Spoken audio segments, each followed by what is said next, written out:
សម័យមួយព្រះដ៏មានព្រះភាពទ្រង់គង់នៅក្នុងភូមិប្រទេសកណ្ណកតលៈជាទីឲ្យអភ័យដល់ពុំរឹកចិត្តក្រុងឧតញ្ញាព្រះបាទបសេនតិកោសលបានចូលខព្រះអង្គក្រាបបង្គំទូលសួរអំពីសព្វញ្ញុតញ្ញាណអំពីសេចក្តីស្អាតនៃវណ្ណៈទាំង4អំពីពួកទេវតាជាធំអំពីព្រហ្មជាធំព្រះរាជាក្រាបទូលសួរនៅហេតុណានឹងព្រះដ៏មានព្រះភិក្ខព្រះដ៏មានព្រះភិក្ខក៏បានព្យាករណ៍នៅហេតុនោះព្យាករណ៍នោះបានគប់ព្រះハរតីនៃព្រះរាជាគួរដល់ព្រះរាជាត្រេកអររីករាយជ្រះថ្លាក្នុងវិរៈនៃបញ្ហាសព្វញ្ញុតញ្ញាណគឺដឹងសពគ្រប់ឃើញសពគ្រប់ប៉ុន្តែថាមិនមែនជាការដឹងនៅធម៌ទាំងពួងឃើញនៅធម៌ទាំងពួងក្នុងពេលតែមួយនោះឡើយដោយសេចក្តីថាមិនមានការដឹងអំពីអនាគតនិងបច្ចុប្បន្ន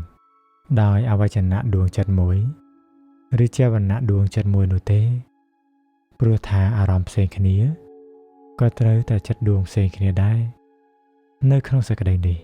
ក៏បីជ្រាបថាការដឹងអារម្មណ៍អ្វីក៏ដោយតែចិត្តចេតសិកប៉ុណ្ណោះដែលជាតួដឹងទោះជាពោលថាព្រះពុទ្ធអង្គទ្រង់ជ្រាបទ្រង់ដឹងក៏តួដឹងអារម្មណ៍នោះនៅតែជាចិត្តចេតសិកនឹងឯងចំណែកព្រះពុទ្ធអង្គគ្រាន់តែជាបុគ្គលបញ្ញត្តិប៉ុណ្ណោះក្នុងរវាងនៃបញ្ហាដែលថាសេចក្តីស្អាតនៃវណ្ណៈទាំង4ព្រះដ៏មានព្រះភិក្ខទ្រង់ត្រាស់សម្ដែងអំពីអង្គនៃសេចក្តីព្យាយាម5ប្រការគឺ 1. មានសទ្ធាក្នុងព្រះតថាគត 2. មិនមានអាពាធមានកម្លាំងធាតុល្អ 3. មិនមានមេយាឬអំនួតអួតអាង 4. ប្រារព្ធនៅសេចក្តីព្យាយាម 5. មានប្រាជ្ញាជាគ្រឿងទម្លាយកិលេសអង្គនៃសេចក្តីព្យាយាមទាំង5ប្រការនេះឯងដែលធ្វើឲ្យវណ្ណៈទាំង4ស្អាតបរិសុទ្ធដូចគ្នាប្រៀបដូចជាភ្លើងដែលឆេះអស់ណាទោះជាអស់ផ្សេងគ្នាក៏អណ្ដាតភ្លើងឬពន្លឺគឺជាអណ្ដាតភ្លើងដែលមានពន្លឺនឹងឯងព្រះអង្គទ្រង់ត្រាស់សម្ដែងអង្គនៃសេចក្តីព្យាយាមនាំឲ្យបានសម្រេចដល់លោកុត្តរធម៌ដូច្នេះទើបព្រះអង្គទ្រង់ត្រាស់អំពីផលនៃសេចក្តីព្យាយាមគឺវិមុតតិហើយមិនមានអ្វីផ្សេងគ្នារវាងវិមុតតិនិងវិមុតតិនោះឡើយចំណែកបញ្ហាទេវតាជាដើម